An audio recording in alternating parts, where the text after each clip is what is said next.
Hola, hola mis queridos hermanos, mis queridas hermanas, mis estimados amigos, tengan todos ustedes muy buenos días. Espero que se encuentren bien, disfrutando en familia de este precioso día del Señor. Es bueno y es agradable el poder encontrarnos una vez más en este espacio en el que le ofrecemos al Señor nuestro culto, en el que encendemos nuestro altar espiritual como congregación para ofrecerle nuestros sacrificios de alabanza, que como dice su palabra, es el fruto de nuestros labios que confiesan su santo y poderoso nombre. Es nuestra oración que el fuego del Señor, el fuego del Espíritu Santo, inflame y haga arder este sacrificio, cuyo olor grato y fragante suba delante del trono de su gracia. Nos disponemos ahora a ser instruidos y enseñados y a ser confortados en nuestra alma y en nuestro corazón y sobre todo en nuestro espíritu con el consejo y la dirección de lo alto que viene a través de la exposición de la palabra del Señor. Y el título del mensaje de hoy es, presten atención, rompiendo tus techos, ¿ya? Rompiendo tus techos. Y vamos a leer el Evangelio según Marcos, que en el capítulo 2, el Evangelio según Marcos, capítulo 2, versículos 1 al 12, dice así. Cuando Jesús entró otra vez en Capernaum, después de algunos días, la gente se enteró que estaba en casa.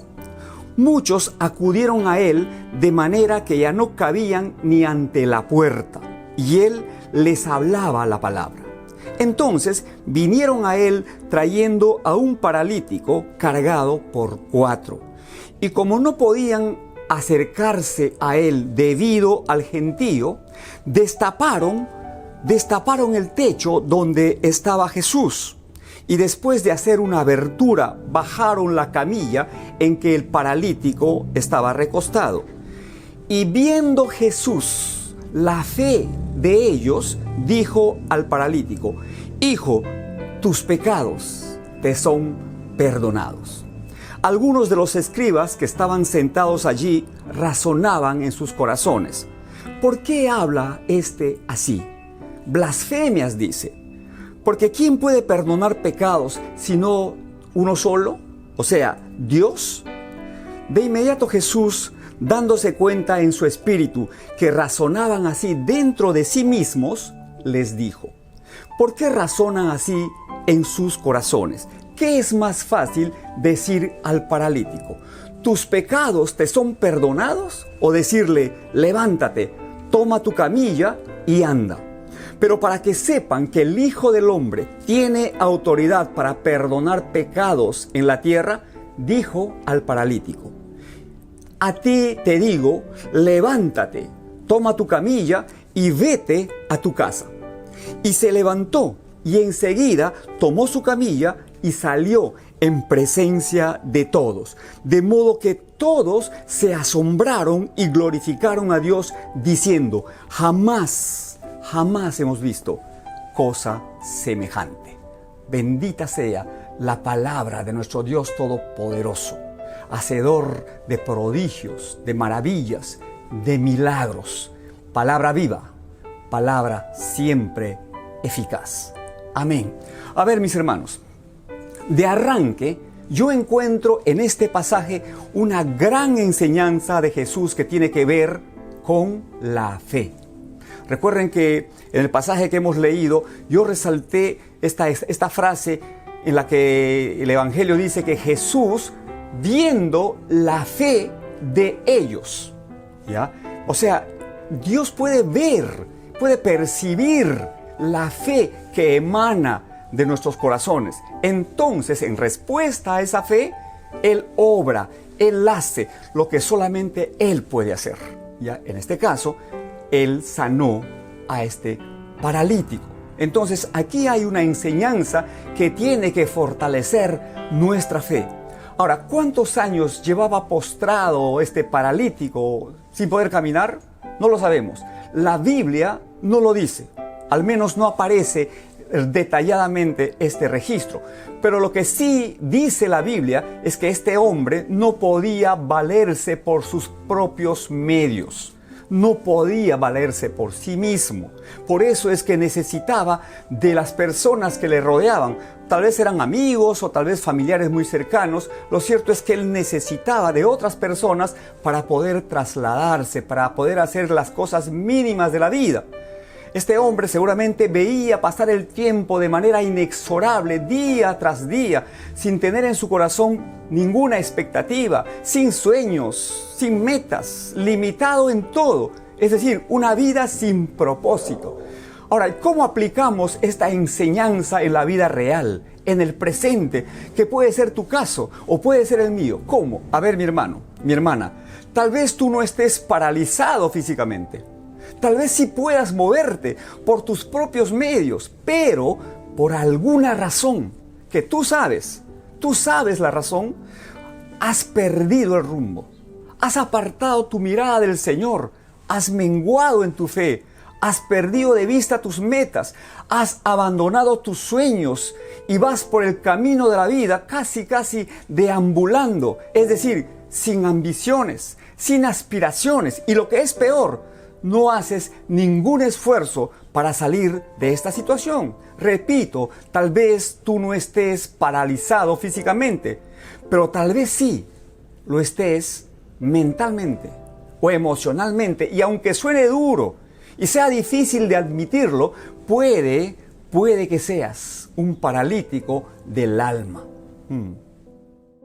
Y en el relato bíblico, vemos que este paralítico había llegado ya al punto en el que no podía esperar nada de nadie. Es decir, para él su caso ya estaba aparentemente perdido. Pero siempre decimos, hermanos, que Dios tiene la última palabra. No sé cuál sea la situación por la que tú estás atravesando. No sé qué circunstancias son las que ahora mismo te están rodeando. No sé qué tipo de crisis estás enfrentando ahora mismo. No lo sé, pero Dios sí lo sabe.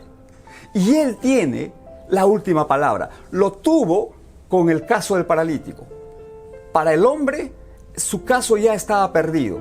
Pero habían 4 personas, 4 amigos o familiares, no dice la Biblia, pero eran 4 personas que tomaron la decisión de creerle a Dios. Le dieron a Dios la oportunidad de obrar un milagro en la vida de este hombre.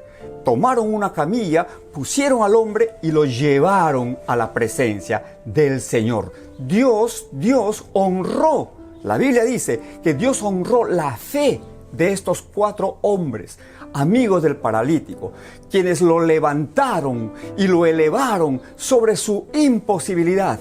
Y aquí está la lección que tenemos que aprender en esta hora. ¿Cuál es esta lección? Las imposibilidades del hombre son las posibilidades de Dios. Las extremidades del hombre, las limitaciones del hombre son las oportunidades de Dios. ¿Habrá algo imposible para Dios? Pero por supuesto que no. No hay problema que Dios no pueda resolver. Jesús dijo, lo que es imposible para los hombres es posible para Dios. Y si tú puedes creer, mi hermano, mi hermana, pues al que cree, dice la Escritura, todo le es posible. Entonces, toma la decisión de creerle a Dios. No olvides que hay un milagro esperando por ti. Hay un milagro a la vuelta de la esquina de tu vida. Pero te tengo que hacer recordar que la Biblia dice también que sin fe es imposible agradar a Dios. Porque es necesario que el que se acerca a Dios crea que Dios es real. Pero no solo es real, sino que también es galardonador, recompensador de los que le buscan y lo hacen con diligencia. Entonces, mi hermano, mi hermana, la situación por la que estás atravesando, no importa cómo se llame, por más dura y difícil que ésta sea, y que te tiene paralizado, limitado y postrado, en vez de deprimirte, en vez de desalentarte y sacarte del camino, debe ser el detonante que active y haga explotar tu fe, que te haga caminar en la vida, para moverte a buscar a Dios y acercarte a Él. Que tu fe, por más pequeña que sea, no te sirva para mover montañas, porque solemos decir, ¿verdad?, que la fe mueve montañas. De nada nos sirve mover las montañas. Dejemos a las montañas en su lugar. Dios las puso ahí con un propósito. Que la fe que tú tienes, repito, por más pequeña que sea, te mueva a ti en pos de tu milagro. Yo sé que vas a encontrar obstáculos en el camino. Claro que sí. Seguro que vas a encontrar obstáculos y que vas a tener que abrirte paso entre la multitud de problemas y dificultades también.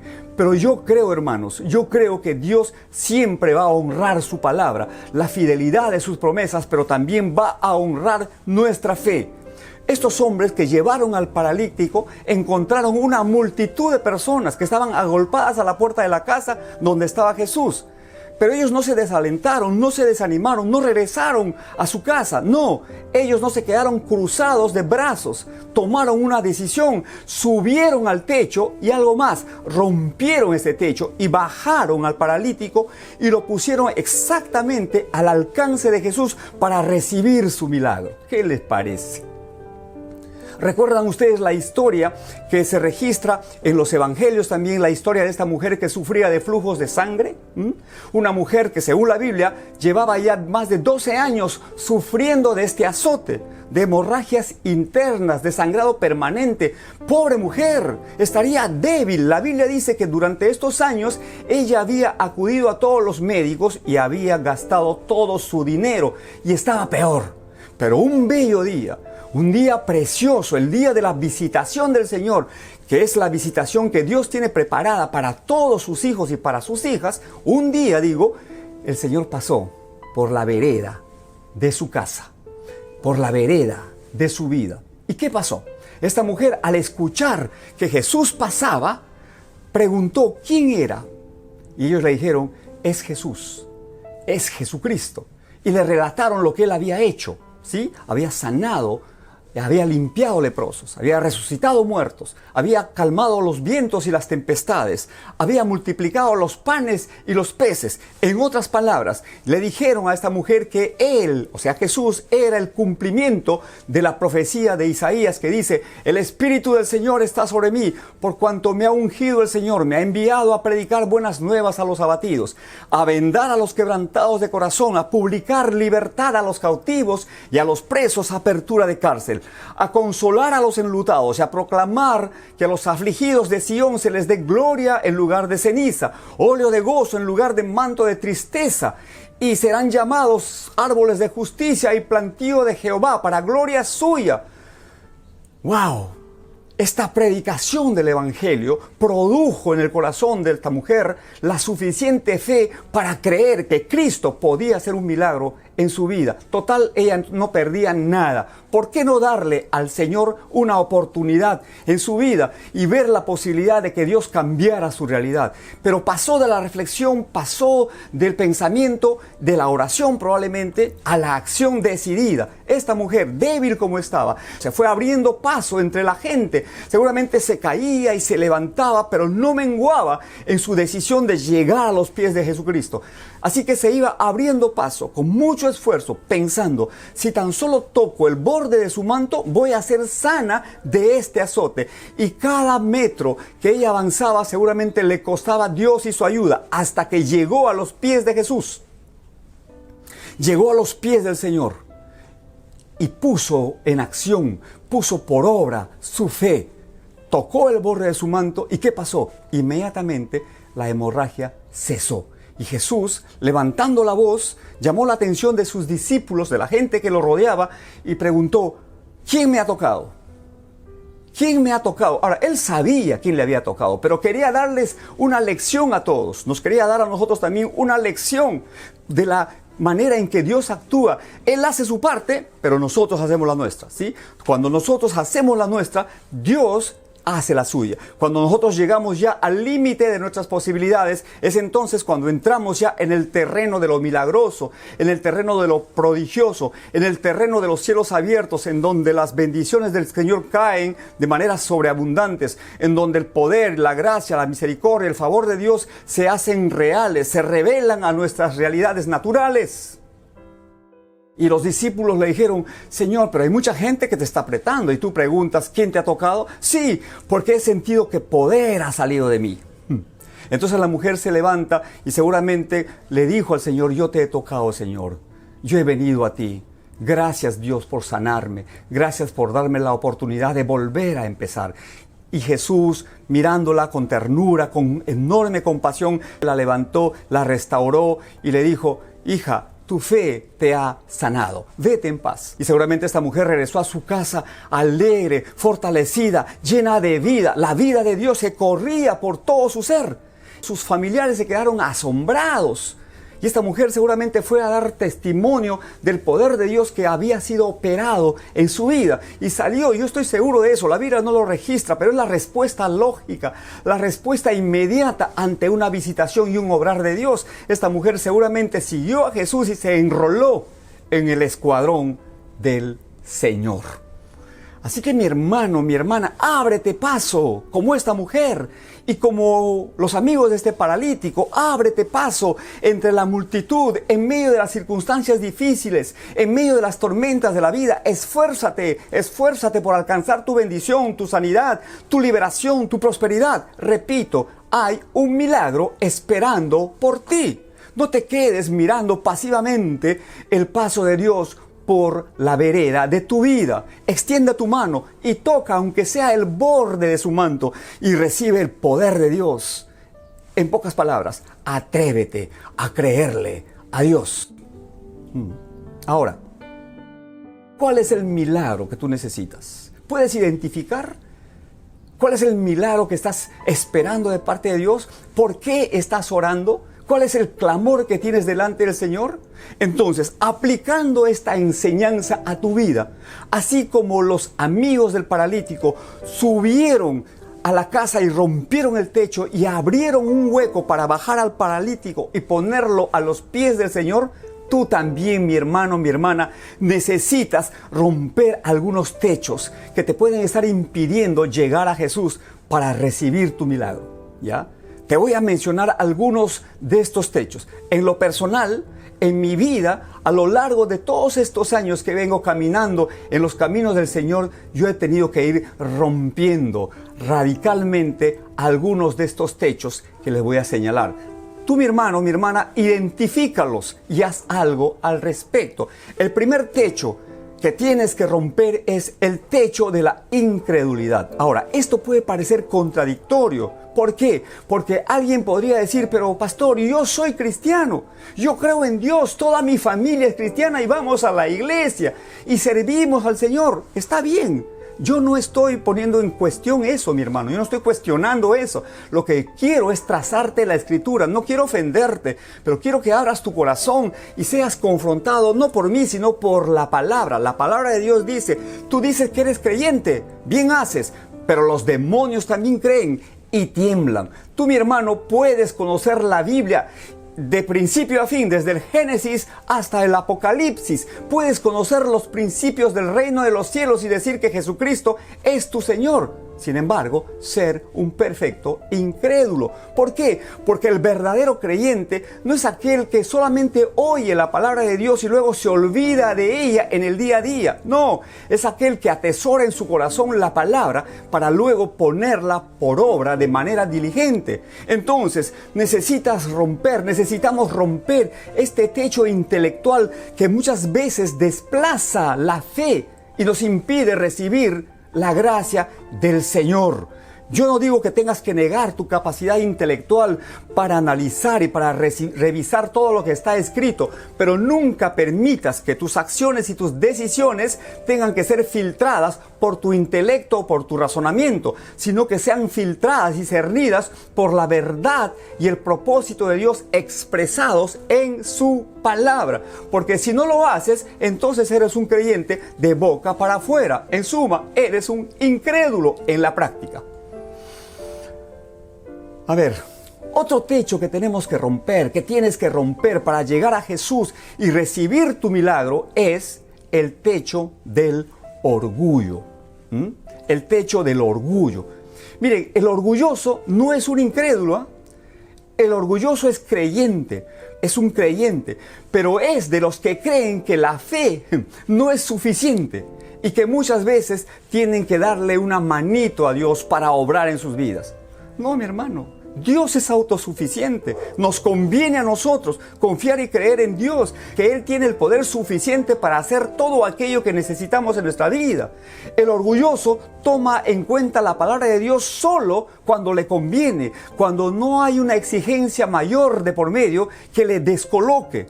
El orgulloso dice amén, pero de boca para afuera, pero en la práctica hace muchas veces exactamente lo contrario a lo que Dios exige. Jesús dijo, ¿por qué me llaman Señor, Señor y no hacen lo que yo les digo? No todo el que me dice Señor, Señor entrará en el reino de los cielos, sino el que hace la voluntad de mi Padre que está en los cielos. Y la voluntad del Padre está expresada en su palabra. Pero ¿qué pasa? El orgulloso cree que puede saber más que Dios. Muchas veces, Ahora, no lo dice así de manera literal, pero en la práctica eso es lo que justamente hace. Toma sus acciones y sus decisiones sin atender al consejo del Señor. ¿Por qué? Porque piensa que su experiencia, su conocimiento, su razonamiento, su propio discernimiento y su sentido común son suficientes para tomar las decisiones correctas. Mi hermano, no es así. Por eso la Biblia nos demanda de que no debemos hacernos sabios en nuestra propia opinión. Pero lamentablemente el orgulloso cree que puede prescindir del consejo de Dios y no se acerca a Él. Mi hermano, mi hermana, el orgullo es un techo duro de romper e impide que llegues a Dios para que te levante y para que transforme tu vida. Necesitas romperlo y acercarte a Dios reconociendo humildemente tu necesidad de Él en tu vida. Recuerden que la Biblia dice que Dios resiste a los soberbios, a los orgullosos, pero da gracia a los humildes. Amén. Y finalmente tenemos el techo de la religiosidad. ¿Ya? El techo de la religiosidad, que no es otra cosa que la práctica permanente de ritos, costumbres, supersticiones y creencias atribuidas al cristianismo, pero que están basadas en cualquier cosa menos en el conocimiento de la Sagrada Escritura. Ya lo dijo el Señor a través del profeta Isaías hace muchos siglos atrás, refiriéndose a los religiosos de su tiempo. ¿Qué dijo el Señor? Dijo, este pueblo se acerca a mí con su boca y con sus labios me honra, pero su corazón está lejos de mí y su temor de mí no es más que un mandamiento de hombres que les ha sido enseñado. Ahí está. Y en este tiempo difícil, en este tiempo de tanta necesidad, cuando predicamos a la gente, cuando les hablamos del Señor, cuando les compartimos las buenas nuevas de salvación en Cristo Jesús, cuando les predicamos y les decimos que en Cristo Jesús hay salvación, liberación, restauración, perdón de pecados y vida eterna, ¿cuál es la respuesta? ¿Cómo responde la gente ante este anuncio maravilloso, ante estas buenas nuevas del Señor para un mundo que necesita de Él? Pues simple y llanamente se refugian en su religiosidad y te dicen, mi hermano, gracias, déjame ahí nomás como estoy, así estoy bien, yo también soy cristiano, yo también creo en Dios. Bueno, pero en la práctica, en lo cotidiano, ¿qué hace? Pues viven en adulterios, fornicaciones, inmundicias, lascivias, hechicerías, enemistades, pleitos, celos, iras, contiendas, disensiones, envidias, borracheras, orgías y cosas semejantes. y dicen ser cristianos. Mucha gente, mis hermanos, mucha gente que dice ser creyente y que enarbola la bandera de Jesucristo y que se golpea el pecho y se compunge cuando va a la iglesia, u otros que van el día domingo con una Biblia bajo el brazo, ¿verdad? Con una aparente piedad, vestidos con una ropa de aparente espiritualidad, pero que en el día a día, ¿verdad?, en lo cotidiano, con los que están en casa o con sus vecinos o en su trabajo, en su colegio, en el lugar donde les toca llevar su vida y poner en evidencia esa condición de creyentes, pues simple y llanamente es todo lo contrario. Porque son injustos, porque son malvados, son infraternos, nada solidarios, corruptos, mentirosos, y paro de contar. ¿Qué se llama esto, mis hermanos? Se llama religiosidad. A Dios rogando y con el mazo dando. Somos una sociedad religiosa, lamentablemente. Y este techo de religiosidad tiene que romperse, tiene que ser superado para poder acercarnos como personas, como familias y como nación a los pies del Señor y pedirle perdón y permitir que Dios haga un milagro en nuestra tierra. Su palabra dice: si se humillare mi pueblo, sobre el cual mi nombre es invocado, y oraren y buscaren mi rostro, y se volvieren, se convirtieren de sus malos caminos, entonces yo oiré desde los cielos, dice el Señor, y perdonaré sus pecados y sanaré su tierra. Sanaré su tierra. Entonces clamemos al Señor, hermanos. Los que tenemos la oportunidad y la posibilidad de acercarnos al trono de la gracia del Señor, clamemos a nuestro Dios por nuestra patria, por nuestras autoridades, por los que tienen la capacidad de gobierno en nuestro país. Porque la Biblia dice que debemos hacerlo para que podamos vivir quieta y reposadamente en toda piedad y honestidad, porque esto es bueno y esto es necesario y es agradable para el Señor, el cual quiere que todos procedan al arrepentimiento y vengan al conocimiento de la verdad. Pero repito, tenemos que deshacernos de este techo de religiosidad. Aleluya. Ahí está, mis hermanos. Estos son solo algunos de los muchos techos que los hombres y las mujeres necesitan romper para poder acercarse al Señor, para recibir su sanidad, su restauración, su liberación, su prosperidad, su salvación. Mi hermano, mi hermana, este es el día señalado por Dios para su visitación a tu vida. Este es el día agradable del Señor para ti. Abre tu corazón, abre tu mente y sobre todo toma la decisión de romper todos los techos que impiden que tú te acerques al Señor. Y Dios seguramente está esperando por ti. Y Él puede redimensionar tu vida y puede cambiar radicalmente tu historia. Tenlo por seguro. Amén. Gloria a Dios. Listo, mis hermanos, mis hermanas. Esto es lo que he querido compartir con ustedes en este día.